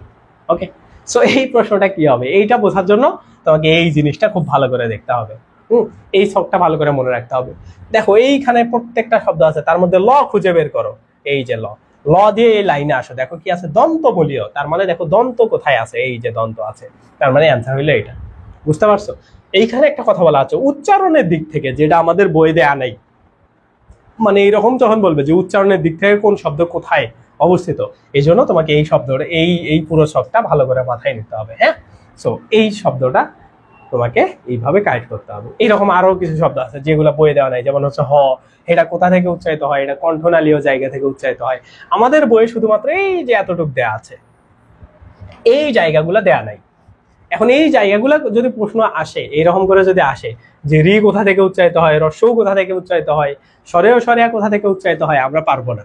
এই জন্য এই ছকটা আমি যেটা তোমাদেরকে দিচ্ছি, এইটা খুব ভালো করে মনে রাখবো। ওকে, তাইলে এই টাইপের যত প্রশ্ন আছে, এই টাইপের যত মানে অনেক প্রশ্নই আসে, এবং বেশিরভাগ যেগুলো আমাদের বইয়ে দেয়া নাই সেই জায়গাগুলো থেকে এই প্রশ্নগুলো আসে। হ্যাঁ, তো এই জন্য এগুলা খুব ভালো করে মাথায় রাখবা। যেমন এই যে কিছুদিন আগেই একটা জবের প্রশ্ন দেখলাম, আর একটা অ্যাডমিশনও দেখছিলাম যে এই যে র কোথা থেকে উচ্চারিত হয়েছে, এমন টাইপের। হ্যাঁ, সো এই টাইপের প্রশ্নগুলো কিন্তু তোমাদের খুব ভালো করে মাথায় রাখতে হবে। ওকে, সো এটা গেল এখানকার বিষয়। এখন আমরা নেক্সট কোশ্চেনে যাই। নেক্সট কোশ্চেন কি দেখো, এইটাকে কি বলা হয়, এটা এক প্রকার কি? হ্যাঁ, অনুস্বর, এটা আসলে কি? এটাকে দ্বারা কি বোঝানো হয়? দেখো এখানে কি বলা হয়েছে, এটা নিঃশব্দ, এটা অন্তস্থীয় শ্রেণীর, এটা হচ্ছে কি বলে, এই সরি, এটা বিসর্গ। বিসর্গ, হ্যাঁ, বিসর্গ। বিসর্গটা আসলে কি, অনুস্বর জাতীয় নাকি হচ্ছে এটা হ এর ধ্বনি? তো সবসময় দুইটা মাথায় রাখবা জিনিস, সেটা হলো কি যে অনুস্বর দ্বারা, এটা দ্বারা হ কে প্রাধান্য পায়, মানে হ কে আসলে রিপ্লেস করতে পারে এটা, হ্যাঁ, এই দুইটা রিপ্লেস করতে পারে। এবং খণ্ডত, খণ্ডত এটা হচ্ছে ত কে রিপ্লেস করতে পারে। এই দুইটা জিনিস মাথায় রাখো। সো এইটা কিন্তু অনেক সময় পরীক্ষাতে আসে, এই জন্য এটা খুব ভালো করে মাথায় রাখতে পারে। মানে এগুলা হচ্ছে এর পরিবর্তে তুমি এটা ব্যবহার করতে পারবা, হ্যাঁ, এর পরিবর্তে এই জিনিসটা ব্যবহার করতে পারবা শব্দের উচ্চারণে, বা শব্দের যখন তুমি ধ্বনি আকারে প্রকাশ করতেছো তখন অত বেশি প্রবলেম হবে না, যখন তুমি এইগুলা একটার পরিবর্তে আরেকটা বসায় দিবা। সে কথাটাই এখানে বলা হয়েছে। ওকে, তারপরে কি দেখো এখানে কি বলা আছে, খুবই ইন্টারেস্টিং একটা প্রশ্ন। কি বলা আছে দেখো, শীষ ধ্বনি বা উষ্ম ধ্বনির মধ্যে পার্থক্য কি? এইটার মধ্যে পার্থক্য কি কি বলা আছে দেখো, বাতাসের তারতম্যে, জিহ্বার অগ্রভাগের অবস্থান, জিহ্বার কম্পনে, নাকি কোনো পার্থক্য নেই? এটার অ্যান্সার হইলো কোনো পার্থক্য নেই। কেন কোনো পার্থক্য নেই? কারণ শীষ ধ্বনি যেগুলা তোমরা দেখবো উষ্ম ধ্বনির মধ্যে যেগুলা থাকে, শীষ ধ্বনির মধ্যে সেগুলাই থাকে, হ্যাঁ। শুধুমাত্র তোমরা যখন যাবা শীষ অথবা উষ্ম ধ্বনির মধ্যে দেখবা হ এক্সট্রা যে কোনো এক জায়গায় দেয়া আছে, হ্যাঁ। সো এইটাই, এই জন্য এটার কোনো পার্থক্য নেই। এটা কিন্তু পরীক্ষাতে আসা প্রশ্ন। দেখো এটা জাহাঙ্গীরনগরে আসা একটা প্রশ্ন। তো তোমরা অনেকেই যারা জানো না এগুলোর মধ্যে মনে করবে, কিন্তু বিষয়টা এমন না, হ্যাঁ। তারপরের প্রশ্ন কি দেখো, এই যে কোন চারটিকে উষ্মধ্বনি বলা হয়? কোন চারটিকে উষ্মধ্বনি, বা ওই যে আমরা কিছুদিন আগে দেখলাম যে শীষ ধ্বনি, উষ্মধ্বনি, এগুলা কোন চারটাকে বলা হয়? কি আসছে দেখো, এই যে তালব্য স, মূর্ধন্য স, দন্ত স, তারপরে হ, এই চারটাকে বলা হয় কি? এই চারটাকে বলা হয় হচ্ছে উষ্মধ্বনি, হ্যাঁ। আমরা কিছুক্ষণ আগেই যে প্রশ্ন রিলেটেড যে জিনিসটা বললাম, এগুলো উষ্মধ্বনি, শীষ ধ্বনি। শীষ ধ্বনির মধ্যে এই তিনটা আছে, তালব্য স, মূর্ধন্য স এবং দন্ত স, এগুলা হচ্ছে শীষ ধ্বনির মধ্যে আছে, এগুলা শীষ ধ্বনির মধ্যে আছে। ওকে, আর বাকি চারটা হচ্ছে উষ্মধ্বনির মধ্যে আছে। সো অনেক সময় পরীক্ষাতে এভাবেও দিয়ে দেয় যে ধরো উষ্মধ্বনি আর শীষ ধ্বনি বলতে একই, তো এই জন্য অনেক সময় বলতে দেয় যে শীষ ধ্বনির নিচে কোন চারটাকে বলা হয়, তখনও কিন্তু এই চারটাকেই তুমি বলে দিতে পারবা। ওকে, তো এইটা জিনিস খুব ভালো করে মাথায় রাখবা। ওকে, এরপরের প্রশ্ন দেখো, চন্দ্রবিন্দু, হ্যাঁ, চন্দ্রবিন্দু এটা মূলত কিসের পরিবর্তে ব্যবহার করা হয়? এটা ঢাকা বিশ্ববিদ্যালয়ে আসে একটা প্রশ্ন। চন্দ্রবিন্দু এটা কিসের পরিবর্তে ব্যবহার করা হয়? দেখো কি বলা আছে, ঘর্ষণ বর্ণের, বর্গীয় বর্ণের, এইটা একটা জিনিস সর্বনামে। এখন দেখো আনুনাসিক বর্ণের, আমি তোমাদেরকে কিন্তু কিছুদিন আগে পড়াইছিলাম, ওই বেসিক ক্লাসটাতেই আমি তোমাদেরকে পড়াইছি যে যখন এই যে আনুনাসিক বা নাকের কথা আসবে তখন চোখ বন্ধ করে তোমরা বিসর্গ চিহ্নটাকে বসায় দিবা, হ্যাঁ। তো এইটা কিন্তু আমরা পড়ছিলাম, আমরা ব্যাকরণের মধ্যে অনেক সময়ই এটা পাইছি। তো এই প্রশ্নটাই কিন্তু দেখো আমি যেটা তোমাদের শর্টকাট হইতে বলছি, যে চন্দ্রবিন্দু বলতেই তোমরা কি বুঝবা? চন্দ্রবিন্দু বলতেই আনুনাসিক বা নাকের নাসিক্য এমন টাইপের যে জিনিসগুলো আছে সেগুলাকে বুঝবা। তার মানে দেখো ওই জিনিসটা এখানে শর্টকাটে চলে আসছিল। ওকে, তো ক্লাসের মধ্যে যে কথাগুলো শর্টকাটে বলা হয় সেগুলাও কিন্তু তোমাদের কাজে আসে। ওকে, তো এই জন্য ইফেক্টিভ হবে তুমি যদি আমাদের বেসিক ক্লাসগুলো করো, মানে খুব ভালো তুমি প্রিপারেশন নিতে পারবা। ওকে, তো এটা হচ্ছে এখানকার গ নম্বরের প্রশ্ন। ওকে, গ নম্বর অ্যান্সার হইলে এটা, চন্দ্রবিন্দু আসলে কিসের পরিবর্তে, মানে মোটামুটি মনে করো যে আনুনাসিক বর্ণগুলাই হচ্ছে চন্দ্রবিন্দু, চন্দ্রবিন্দু থাকলেই সেটা আনুনাসিক। ওকে, এইরকম করে দেখো আগে এইরকম করে ব্যবহার করা হইতো, যেমন তার, তারের এই যে এইখানে এইটা দ্বারা কি বোঝায়? এটা দ্বারা আনুনাসিক বা নাসিক্য। তার, তার যখন করতেছে এই যে নাকের কাছ থেকে কথাগুলো বের হচ্ছে। সো এই টাইপের ভাবে এইভাবে এই জিনিসগুলো কাজ করে, হ্যাঁ। এরপরের প্রশ্ন কি দেখো, ধ্বনির ঘোষত্ব বা অঘোষত্ব কিসের উপর নির্ভর করে? এখানে এই প্রশ্নটা খুবই একটা সেন্সিটিভ জায়গা থেকে আসা প্রশ্ন। তোমরা যখন নবম দশম শ্রেণীর বইটা বের করবা 99% স্টুডেন্ট এই প্রশ্নের লাইনটাকে স্কিপ করে যাও, হ্যাঁ, কারণ ওটা প্লেসমেন্ট খারাপ, বইয়ের প্লেসমেন্ট খারাপ, এই জন্য এটা আমি তোমাদেরকে পড়াইয়া দিচ্ছি। কি বলা আছে, ধ্বনির ঘোষত্ব বা অঘোষত্ব নির্ভর করে কিসের উপরে? বাতাসের পরিমাণের উপরে, স্বরতন্ত্রীয় কম্পনের উপরে। এইটা হইল অ্যান্সার। কি বলা আছে যে ধ্বনির ঘোষত্ব বা অঘোষত্ব, মানে তোমরা ওই যে ঘোষ ধ্বনি, অঘোষ ধ্বনি এগুলা তো দেখছো, হ্যাঁ, যে তোমরা হচ্ছে দেখো নাই যে যেগুলা হচ্ছে কি আমাদের স্বরতন্ত্রী, যেগুলো কম্পন বেশি হয়, যেগুলো কম্পন কম হয়, কোনগুলাতে বাতাস কম হবে, বাতাস বেশি হবে, এর উপর ভিত্তি করেই তো এই যে ঘোষ বা অঘোষ ধ্বনিগুলা নির্ণয় করা হয়। সো ওই জায়গা থেকে কিন্তু এটা আসছে যে স্বরতন্ত্রীয়, স্বরতন্ত্রীয় মানে ষড়যন্ত্র, মানে যেটা দিয়ে আমাদের কথাবার্তা বের হয়, এই যন্ত্রগুলা, স্বরযন্ত্র বলতে কি হাত বোঝায় না, আমাদের এই যে মুখের সাথে কানেক্টেড, মুখ, জিহ্বা, আমাদের জিহ্বার গহ্বর, এই যে মানে মুখ গহ্বর, এই যে আমাদের কণ্ঠনালী, এইগুলা হচ্ছে স্বরযন্ত্র। তো এই স্বরযন্ত্রের যে কম্পন হয়, সেই কম্পনের উপর ডিপেন্ড করে এই যে ঘোষত্ব বা অঘোষত্ব এই জিনিসগুলা কাজ করে। হ্যাঁ, এই লাইনটা খুবই ইম্পর্টেন্ট, এটা পরীক্ষাতে কিন্তু আসে, বাট তোমরা এটা স্কিপ করে যাও। ওকে, তো এটা খুব ভালো করে মাথায় রাখবা। তো তোমরা অনেকে বলতে পারো যে ভাই এই যে কণ্ঠনালী, জীব, এইগুলো তো স্বরতন্ত্রের অংশ, তাইলে এগুলা হইলো না কেন? এই অংশ দেখেই হইলো না। হ্যাঁ, কোনো একটা জিনিস যখন স্পেসিফিক ভাবে বড় একটা জিনিস বোঝায়, মনে করো স্বরযন্ত্র বলতে অটোমেটিক্যালি এই যে কণ্ঠনালী, জিহ্বা, এগুলাকে বোঝানো হচ্ছে। সো এই জন্য এগুলা এর অংশ, এটার অংশ হচ্ছে এগুলা। তার মানে অংশগুলা কি কখনো অ্যান্সার হবে না? একটা মেইন যে জিনিস সেটাই অ্যান্সার হবে। ঠিক আছে, কোনো একটা প্রোগ্রাম হয়েছে, ওইখানে কি সভাপতি মেইন ভূমিকা পালন করবে, নাকি যারা পার্টি নেতা আছে তারা, যারা সভাপতি তারাই? ওই জায়গা থেকে কিন্তু এইটা, হ্যাঁ, মানে এরা মিলায়া, এই যে কণ্ঠ, জিহ্বা, এগুলা মিলায়া স্বরযন্ত্র হয় বা স্বরতন্ত্র হয়। এই জন্য স্বরতন্ত্র হচ্ছে ঘোষত্ব বা অঘোষত্ব, যে এটা ঘোষধ্বনি হবে নাকি অঘোষধ্বনি হবে, এটা আমাদের পুরো এই যে স্বরযন্ত্র, আমরা যে কথা বলতেছি যে যন্ত্র দিয়ে, এই যন্ত্রটা এটাকে কি করবে, ক্যালকুলেট করবে, এটা সে আইডেন্টিফাই করবে। ওকে, এই জন্য এটার অ্যান্সার হচ্ছে এই স্বরযন্ত্রীয় বা স্বরতন্ত্রীয় কম্পনের উপর, এই যে আমাদের স্বরতন্ত্র যে কাব্যে, তার উপর ডিপেন্ড করবে সেটা ঘোষধ্বনি হবে নাকি অঘোষধ্বনি হবে। ঠিক আছে, এটা হচ্ছে এখানকার বিষয়। এরপরে কি দেখো, কোন দুইটি অঘোষ ধ্বনি, এই যে এখন দেখো এই যে এই ছকটা যেটা আমি তোমাদের দিচ্ছি, কোন দুইটা অঘোষ ধ্বনি খুবই ইজিলি বের করতে পারবা। কি কি আছে? চ, ছ, ড, ঢ, ব, ভ, দ, ধ, কোনটা? হ্যাঁ, তো দেখো এখানে কি বলছে, অঘোষ ধ্বনি। তার মানে দেখো এই যে অঘোষ ধ্বনি, ঘোষ ধ্বনি, এইভাবে কিন্তু ভাগ করা আছে। এখন ওই অঘোষের মধ্যে দেখো চ, ছ আছে কিনা, এই যে চ এবং ছ, তার মানে এটা হচ্ছে এগুলার অঘোষ ধ্বনি। বাকিগুলা দেখো ড, ঢ, দেখবা এখানে ড, ঢ কোথায়, এই যে ড, ঢ, এগুলা ঘোষ ধ্বনির মধ্যে আছে। তারপরে কি দেখো ব, ভ, এই যে ব, ভ, এগুলাও ঘোষ ধ্বনির মধ্যে আছে। তারপরে কি দ, ধ, এই যে দ, ধ, এগুলাও ঘোষ ধ্বনির মধ্যে আছে। হ্যাঁ, তো এই কথাটাই আমি তোমাদের বলতেছিলাম যে আমাদের স্বরযন্ত্র, আমাদের স্বরযন্ত্রের কম্পনের উপরে এই যে এগুলা মানে নির্ভর করে। যেমন তুমি ক যেমন বলতে যেমন লাগবে, তারপরে ঘ বলতে আর এক রকমের একটা তোমার ঘর্ষণ লাগবে। হ্যাঁ, ঘোষ অঘোষ মানে কি, ঘর্ষণের প্রভাবটা কেমন, হ্যাঁ, সেটার কথাই বলা হয়েছে। ওকে, সো এই শখটাও তোমরা খুব, এটা বইয়ের মধ্যে আছে, এজন্য এটা অত বেশি প্রবলেম হয় না তোমাদের। হ্যাঁ, অনেক সময় বইয়ে এরকম করে তোমাদের কিন্তু প্রশ্ন আসে যে নাসিক্য বর্ণগুলা কি কি, তখন এই চারটা দিয়ে দিবা। তারপরে এরকম করে আসে যে এই যে থ, এটা হচ্ছে মানে এইরকম করে আসে যে ধরো এরকম করে আসে যে এইরকম করে আসে যে থ বর্ণটি আসলে কোথায় অবস্থিত। হ্যাঁ, তখন এইরকম করে অপশন থাকে যে অঘোষ মহাপ্রাণের মধ্যে অবস্থিত। সো একটা চার্ট যখন তোমার মাথায় থাকবে, এইটা এই জায়গা থেকে যে টাইপেরই প্রশ্ন আসুক না কেন তুমি অ্যান্সার করতে পারো। বাট যখন এগুলো মাথায় থাকবে না, তখন তুমি যত চেষ্টাই করো না কেন তোমার প্রশ্ন কমন পাবা না। হ্যাঁ, সো এগুলা খুব ভালো করে মাথায় রাখবা। এটা কিন্তু বিসিএস আসে একটা প্রশ্ন, এই প্রশ্নগুলোতে তোমাদের প্রবলেম হবে। হ্যাঁ, এই জন্য আমি এগুলা সলভ করাই দিচ্ছি।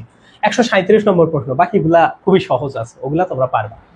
কি বলা আছে দেখো, কোন স্বর বর্ণের সংক্ষিপ্ত রূপ নেই? হ্যাঁ, মানে কোন স্বর বর্ণটা সংক্ষিপ্ত রূপ নেই? ওই যে আমরা কিছুক্ষণ আগে দেখলাম না, লীন বা নিলীন বর্ণ কোনটা স্বরেও, তো সেইটারই আর কি কোনো সংক্ষিপ্ত রূপ নাই। হ্যাঁ, কোনো সংক্ষিপ্ত রূপ নাই। তোমরা দেখবা না ওই যে স্বর বর্ণের সংক্ষিপ্ত রূপগুলাকে কি বলা হয়, যে ব্যঞ্জনের সংক্ষিপ্ত রূপগুলাকে কার, ফলা, এই টাইপের জিনিসগুলা না, তোমরা দেখবা কারের মধ্যে কিন্তু এটা নাই। হ্যাঁ, স্বরেও কার কি কোনো আছে? এইটা বাদ দিয়ে যে বাকি কার গুলো আছে, সেই কার কয়টা? কার হচ্ছে 10টা। এখন তুমি যদি চিন্তা করো যে স্বরবর্ণ কয়টা, স্বরবর্ণ কিন্তু 11টা। হ্যাঁ, সে 11টা কি কি, স্বরেও থেকে একদম রি পর্যন্ত এইটা। কিন্তু তুমি যখন এই যে কারে আসবা, তখন স্বরেয়া থেকে রি পর্যন্ত আছে এই 10টা।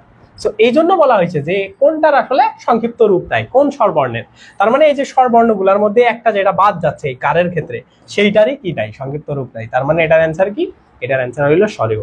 ওকে, সো এইগুলো কিন্তু বেসিক তথ্য, এগুলো তোমরা খুবই ইজিলি পারবা, খুবই ইজিলি পারবা। ওকে, খুবই সহজ জিনিস এগুলা। ওকে, এরপরের প্রশ্ন কি দেখো, এটা হচ্ছে আমাদের লাস্ট প্রশ্ন। কি বলা আছে, স্ত্রী শব্দটিতে কয়টি বর্ণ আছে? আমরা তো অক্ষর নির্ণয় করা শিখছি আগের ক্লাসগুলোতে, এখন আমরা শিখবো যে কতগুলো বর্ণ আছে। তো বর্ণ আসছে মানেই তোমাকে এটা ভাঙা শিখতে হবে। হ্যাঁ, তো ভাঙাও। কি আছে, প্রথমে কি দেখা যাচ্ছে? দন্ত স দেখা যাচ্ছে। তারপরে কি দেখা যাচ্ছে? ত দেখা যাচ্ছে। তারপরে কি দেখা যাচ্ছে? র। এই যে ত এর ফালা, এটাকে যদি তুমি ভাঙো, ত প্লাস হচ্ছে র, এইটা দিয়েই কিন্তু তুমি হচ্ছে এটাকে তৈরি করতে পারবা, সেটাই আমি দিলাম। তারপরে কি আছে, দীর্ঘইকার থেকে কি হয়? দীর্ঘইকার থেকে হচ্ছে দীর্ঘই। হ্যাঁ, তার মানে তুমি হিসাব করো কয়টা, 1টা 2টা 3টা এবং 4টা। এই 4টা, তার মানে অ্যান্সার হইলো কি, অ্যান্সার হইলো 4। ওকে, সো এইভাবে কিন্তু বর্ণগুলাকে ভাঙা যায়। তার মানে আমরা এই ক্লাসের মধ্যে বর্ণগুলাকেও ভাঙা শিখলাম। ওকে, এখন একটা জিনিস খেয়াল রাখবো, বর্ণ ভাঙার সময় সব সময় কি জানো, সব সময় হচ্ছে এইরকম কারগুলা ব্যঞ্জনের পরে বসে। এই কথাটা মাথায় রাখবা যে কার যত আছে, কার বলতে কি আকার, একার, রস্বইকার, এগুলা ব্যঞ্জনের পরে বসে। যেমন ধরো ক হিসি আমি দিলাম, হ্যাঁ, এটাকে তুমি ভাঙবা কিভাবে? এটাকে ভাঙার জন্য তোমার প্রথমে কি লিখতে হবে, আমরা কি জানলাম, কারটাকে ব্যঞ্জনের পরে বসে। ব্যঞ্জন বলতে কি ব্যঞ্জন ধ্বনি, তারপরে ব্যঞ্জন ধ্বনি কি এখানে ক, ক এর পরে তারপরে রস্বইকার, এই স্টাইলে বসবে। এমন কিন্তু কখনো হবে না রস্বইকার দিয়ে তারপরে ক, এগুলা কিন্তু হবে না। ওকে, কারণ একটা কথাই আছে যে কারের পরেই সবসময় কি, সরি, কার হচ্ছে সবসময় ব্যঞ্জনের পরে বসে, এই কথাটা সবসময় মাথায় রাখো। তো এই জন্য কিন্তু আমরা যখন কয় রস্বইকার ভাঙলাম, প্রথমে ক পাইলাম, তারপরে রস্বইকার পাইলাম। এই রস্বইকারকে আমরা যদি স্বরবর্ণের রূপ দেই তাইলে আমরা কি পাবো, রস্বইকার। হ্যাঁ, সো এইভাবেও লেখা যায় যেভাবে ইচ্ছা। সেগুলো বেসিকে আমি তোমাদের শেখায় দিছি, তারপরেও বারবার রিকল করতেছি, হ্যাঁ, যাতে করে তোমরা এই জিনিসগুলো বুঝতে পারো।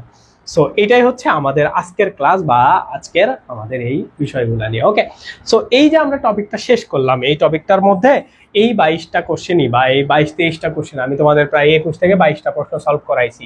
এই 21 বা 22টা প্রশ্নই হচ্ছে তুমি প্রবলেমে পড়বা। এখানে 150 প্রশ্ন আছে আমাদের শিটে এই টপিকে, তার মধ্যে এই কয়টাই তোমার প্রবলেম হবে, কারণ আমি তোমাদের পড়াইছি, আমি জানি তোমরা কোন জায়গায় আটকে যাবা, এই জায়গাগুলোতে তুমি আটকে যাবে। এগুলো আমি সলভ করে দিলাম, বাকিগুলো তোমরা সলভ করবা। করে কি করবা, এই যে নির্ভর.নেটে এসে পরীক্ষা দিবা সুন্দর মতে। হ্যাঁ, নির্ভর.নেটে এসে এই জায়গাতে আসবা, নির্ভর.নেট এসে সুন্দর মতো লগ ইন করবা ভদ্র ছেলেপেলেদের মতো। করার পরে এই যে মক পরীক্ষায় এসে এই জায়গাতে বাংলা ব্যাকরণ সিলেক্ট করবা, করার পরে এইখানে আসবা। এই যে আজকে আমরা টপিক পড়ছি কোনটা, আমরা এই যে ধ্বনি এবং বর্ণ এই টপিকটা পড়ছি। এখানে প্রশ্ন সংখ্যা সিলেক্ট করে এইখানে সুন্দর মতো প্রশ্ন আসবে, পরীক্ষা দিবা। হ্যাঁ, এই যে দেখো আমরা যে প্রশ্নটা সলভ করছি, কোন 4টাকে ঊষ্মধ্বনি বলা হয়, এই যে এটা। সো এই টাইপের প্রশ্নগুলা চলে আসছে। হ্যাঁ, মৌলিক স্বরধ্বনি কয়টি, হ্যাঁ 7টি, সেগুলা সেই জিনিসগুলা আমরা এইখানে দেখো, এইখানে সবগুলা। এইভাবে এসে এই টপিকটা আমি পড়াইলাম, এই টপিকের উপরে এসে নির্ভরে পরীক্ষা দিবা। ওকে, সো এই ওয়েতে যদি তুমি পড়ো তাহলে দেখবা তোমার খুব ভালো প্রিপারেশন হচ্ছে। ওকে, তো নির্ভরে যখন আসলাম, এইখানে আমাদের সার্ভিসগুলো দেখাই। এখানে আমরা তোমাদের প্রশ্ন ব্যাংক দিচ্ছি, ডিজিটাল প্রশ্ন ব্যাংক বি ইউনিটের। যেমন ধরো তুমি রাবি এ ইউনিটেরটা দেখবা, এইখানে বিভিন্ন সালের বিভিন্ন শিফটের প্রশ্ন আছে। যেমন ধরো 2023 সালের 4 নম্বর শিফটের তুমি প্রশ্ন দেখতে চাও, তুমি পরীক্ষা দিতে পারবা এখানে একদম সলিড একটা প্রশ্ন ব্যাংক। এটা কেন করছি, যাতে তোমাদের প্রশ্ন ব্যাংকে না লাগে, পেইড ব্যাচের যারা স্টুডেন্ট আছো, হ্যাঁ, বা যারা এক্সাম ব্যাচটাও কিনবা, তারাও এটা থেকে এই সুবিধাটা পাবা। সো যাই হোক না কেন, তোমরা যদি চাও এই যে এখান থেকে কিনুন অপশনে আসলে এই এক্সাম ব্যাচটা কিনলেই, এই যে এটা ভার্সিটি খ, হ্যাঁ, এই এক্সাম ব্যাচটা কিনলেই 550 টাকা দিয়ে সব সুবিধা পাবা। মক পরীক্ষা, মক বলতে ওই যে নিজের ইচ্ছা মতো টপিক সিলেক্ট করে পরীক্ষা দেওয়া, ওগুলা পাবা। পাশাপাশি এইখানের এক্সাম ব্যাচে তুমি ক্লিক করলে এখানে দেখতে পাবা এক্সাম ব্যাচে কি কি পাচ্ছ, কতগুলা পরীক্ষা, কি কি সবগুলা টাইপের জিনিস তুমি পেয়ে যাবা। ওকে, সো এইটা হচ্ছে আমাদের নির্ভরের অফার। এখন তোমরা যারা চাও তাদের জন্য আমাদের ফার্স্ট টাইমার এবং সেকেন্ড টাইমার যারা আছো তাদের জন্য আমাদের কোর্স আছে। হ্যাঁ, এই ভিডিওর ডেসক্রিপশনে আমি দিয়ে দিব, বা কমেন্টটা চেক করলেও তোমরা পাবা পুরো ডিটেলস, লাইভ ক্লাস। ওকে, তো ওইগুলোতে তোমরা আমার ক্লাস পাবা, এবং ভর্তি হইলে আরো সুবিধা হইলো, তোমরা চমৎকার কিছু ক্লাস পাবা। চমৎকার ক্লাস বলতে এই যে একটা চমৎকার ক্লাস, 27 ঘন্টায় ইংরেজি গ্রামার শেষ, এইটার ফ্রি অ্যাক্সেস সবাই পাবা। তোমাদের ইংরেজি গ্রামার সবকিছু কভার হয়ে যাবে আমাদের, যদি তুমি এই ব্যাচটা অথবা এই ব্যাচটা, যেটার একটাই যেটা এইটা অথবা এইটা, হ্যাঁ, এইটা অথবা এইটা, এই দুইটার যে কোনো একটাতে তুমি যদি ভর্তি হও, আমাদের সেকেন্ড টাইমের যে ব্যাচ আছে সেইটা, আর হচ্ছে এই যে কি বলে ঢাবি খ, যে কোনো একটা ব্যাচে ভর্তি হইলে তুমি এই পুরো জিনিসটা পেয়ে যাবে। ওকে, তো এইখানে যারা ক্লাস নেয় সবাইকে দেখতে পাচ্ছ, সবাই লতে পড়াশোনা করে। সো আশা করি তোমরা বেস্ট একটা আউটপুট পাবা। এবং এখন আমাদের ভর্তি চলতেছে, এই ভিডিওর ডেসক্রিপশনে সুন্দর মতো সবকিছু লিখে দেওয়া আছে, তুমি জাস্ট দেখো, দেখে ভর্তি হয়ে যেতে পারো। ঠিক আছে, তো এইটাই আজকের ক্লাসটা এই পর্যন্তই। আমরা রেগুলার এভাবে ক্লাস করব আমাদের ফেসবুক পেজে লাইভে, এবং এগুলা রেকর্ডেড থাকবে অ্যাডমিশন ড্রিল এবং নির্ভর.নেট এই দুইটা ইউটিউব চ্যানেলে। তো তুমি যেখান থেকে ইচ্ছা পরবর্তীতে দেখে নিতে পারবা। সো এইটাই, আমাদের ক্লাস ভালো লাগলে আমাদের কোর্সে এনরোল করো, আশা করি খুব ভালোভাবে তোমরা জার্নি শেষ করতে পারবে। এগুলো হচ্ছে লাইভ ক্লাস কোর্স, হ্যাঁ, এগুলা হচ্ছে একদম জুম লাইভ হবে, তোমরা সরাসরি আমার সাথে কথা বলে ক্লাস করতে পারবা। সো এই টাইপের ক্লাস সবকিছু তোমাদের আছে, আমাদের এক্সাম সিস্টেম দেখলা, এবং আমাদের ক্লাসগুলো এইখানে রেকর্ডেড থাকে, এটা ওয়েবসাইট। সো হাই কোয়ালিটির সার্ভিস সবকিছুতেই, আশা করি তোমরা স্যাটিসফাইড হওয়া। সো এইটাই, আল্লাহ হাফেজ, টেক কেয়ার, বাই বাই। আজকের ক্লাস এই পর্যন্তই। ভালো লাগলে অবশ্যই লাইক দিবা, এবং আমাদের চ্যানেল থেকে যদি দেখো পরবর্তীতে সাবস্ক্রাইব করো, পেজ থেকে দেখলে পেজে ফলো দিয়ে দিও। Bye bye.